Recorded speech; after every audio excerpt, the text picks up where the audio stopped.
Welcome back to tech machine channel.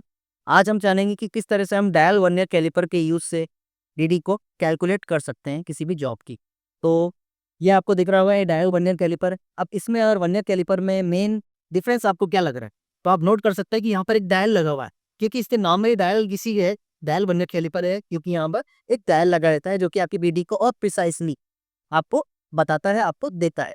तो सबसे पहले हम इसके पार्ट्स के बारे में जान लेते हैं। सेम उसकी जैसी वर्नियर कैलिपर की जैसे आउटसाइड के लिए आउटसाइड जो है, इनसाइड जो है, और एक डेप्थ ही इसमें दे रखी है जिससे आप गहराई ज्ञात कर सकते हैं। सबसे पहले हम इसका लीस्ट काउंट निकालें, ठीक है। अच्छा, मैं आपको पहले इसका सिद्धांत बता देता हूँ। सबसे पहले किसी की जॉब का सिद्धांत हमें पता होना चाहिए। फिर इसका सिद्धांत क्या होता है? इसका होता है rack and rack and pinion. इसका सिद्धांत होता है, उस पर ये काम करते हैं। तो कहाँ है रैक एंड पिनियन? तो आप ये देख सकते हैं यहाँ पर, ये जो डायल होता है इसके पीछे होता है एक पिनियन। आपको मैं जैसे डायल टेस्ट इंडिकेटर पहले ही बता चुका हूँ, तो आप मेरा वो वाला लेक्चर जाके देखना। मैंने आपको उसकी क्रियाविधि बताई है, उसकी वर्किंग बताई कि किस तरह से DTI काम करता है। सेम उसी तरीके से ये जो डायल है इसके पीछे पिनियन बना हुआ होता है, इसके पीछे एक पिनियन बना हुआ होता है। और ये जो आपकी ब्लेड है, ये जो आपकी ब्लेड आपको दिख रही है जिस पर मेन स्केल बनी हुई है, इस ब्लेड पर आपकी रैक बनी हुई होती है जो कि कुछ इस तरह से होती है। इस तरह से आपकी रैक होती है। तो ये आपको छोटा सा पार्ट दिख रहा होगा, ये आपकी रैक है और इसके पीछे एक पिनियन है। ये आपका पिनियन है और ये आपकी रैक है। तो होता क्या है, जब भी ये आगे पीछे मूव करता है रैक पर, तो ये जो पिनियन है जो कि डायल इंडिकेटर से कनेक्ट है, ये इस तरह रोटेट करता है और ये आपकी जो रीडिंग है उसको और प्रिसाइसली देता है। ठीक है। इस पे कितने डिवीजन बने हुए होते हैं? अगर आप डेलीवर करें तो 0, 10, 20, 30, 40, 50, 60, 70, 80, 90, 100, इस पर 100 डिवीजन बने हुए होते हैं। और इसका सिद्धांत मैं आपको बता ही चुका हूँ, रैक और पिनियन होता है। चलिए अब हम इसकी लीस्ट काउंट ज्ञात करेंगे। मैंने आपको जैसा कि पहले ही बता चुका हूँ, किसी भी जॉब का सबसे पहले, किसी भी इंस्ट्रूमेंट का रीडिंग के दौरान सबसे पहले हम उसका लीस्ट काउंट निकालते हैं। तो लीस्ट काउंट निकालने के लिए सबसे पहले आप देखिए कि मेन स्केल पे जो डिवीजन दे रखे हैं उनका मतलब क्या है। तो आप देख सकते हैं यहाँ 0 से लेकर 10 तक 10 डिवीजन दे रखे हैं। इसका मतलब है 10 है ना, मतलब एक मेन स्केल डिवीजन का मान है 1 mm। ठीक है, तो ये इसका लीस्ट काउंट कितना हो गया? मेन स्केल का 1 mm। अब देखिए जो डायल दे रखा है, इस डायल का मतलब क्या है? डायल का मतलब है कि जो 1 mm है, जो 1 mm जब यहाँ से यहाँ जाएगा, 1 mm आगे बढ़ेगा, तो ये यहाँ पर पूरा एक रोटेशन तय कर लेगा।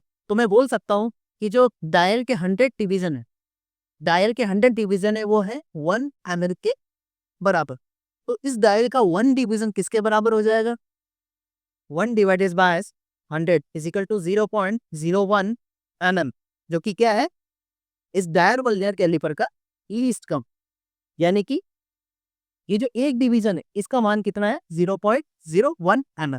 अब हम किस तरह से रीडिंग कैलकुलेट करते हैं, किस तरह से रीडिंग निकालते हैं, ये हम आपको बताएंगे। तो सबसे पहले आप देखिए यहाँ पर वही, सबसे पहले मेन स्केल रीडिंग। तो मेन स्केल पर कितना डिवीजन ये चल चुका है? तो आप देखिए 0 से 10, 10 mm हो चुका है। उसके बाद में 11, 12, 13, 14 और ये 15, ये 15 पर डिवीजन, 15 mm तो ये चल चुका है। 15 mm से थोड़ा आगे जाके ये रुक गया है, तो 15 mm तो पूरे हैं। 15 मेन स्केल डिवीजन, कितने? 15 मेन स्केल डिवीजन। और एक मेन स्केल डिवीजन का मान कितना है? 1 mm।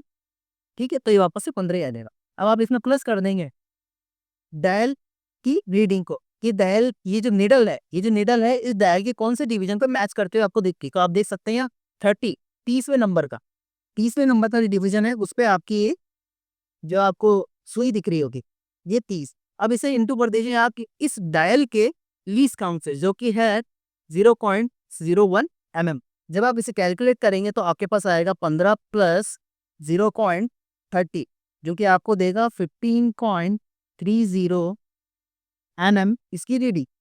मतलब कि यहाँ पर जो रीडिंग है आपकी कितनी आएगी? 15.30 mm। ठीक, अब हम नेक्स्ट एग्जाम्पल देखते हैं।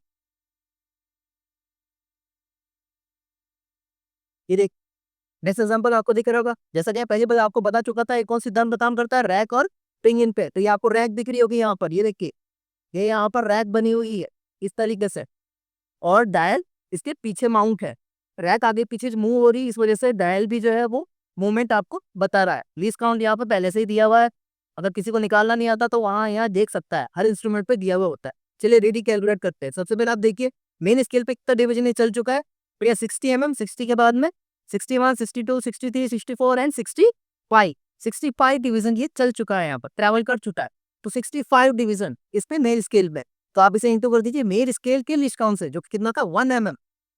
अब इसमें प्लस कर दीजिए, डायरेक्ट आप 65 भी लिख सकते हैं, कोई दिक्कत नहीं है। अगर इसका मेन स्केल का लीस्ट काउंट अगर 1 mm है तो आप डायरेक्ट फिर 65 लिख दीजिए। लेकिन हम पूरे थ्योरेटिकली बिल्कुल पॉइंट टू पॉइंट चल रहा है, तो कल को इसके 8 डिवीजन का मान 0.5 भी हो सकता है, उसके इसमें आके देंगे इस 1 की जगह 0.5 mm लिखेंगे। इसमें हम पूरा सिस्टमेटिकली लिखते हुए चल रहे हैं।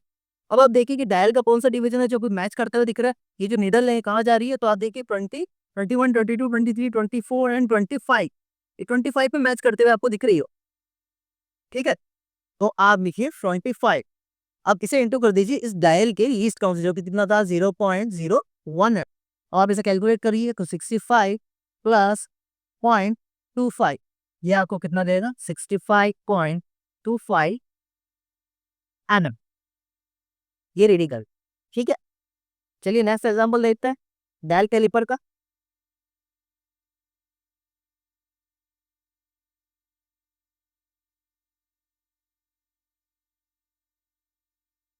ठीक है, अब इसकी रीडिंग कैलकुलेट करिए। सेम, सबसे पहले मेन स्केल पे कितना डिवीजन चल चुका है 40, 41 और 42।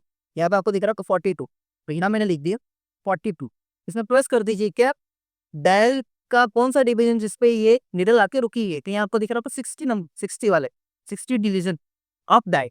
ऐसे आप इंटू कर दीजिए इसके किस टर्म से 0.01 mm, कितना देगा आपको 42 प्लस 0.60, जो कि आएगा आपके 42.60 mm। तो इस तरीके से हमने आज के लेक्चर में डायल कैलिपर के द्वारा रीडिंग किस तरह से मेजर की जाती है उसे हमने निकालना सीखा। थैंक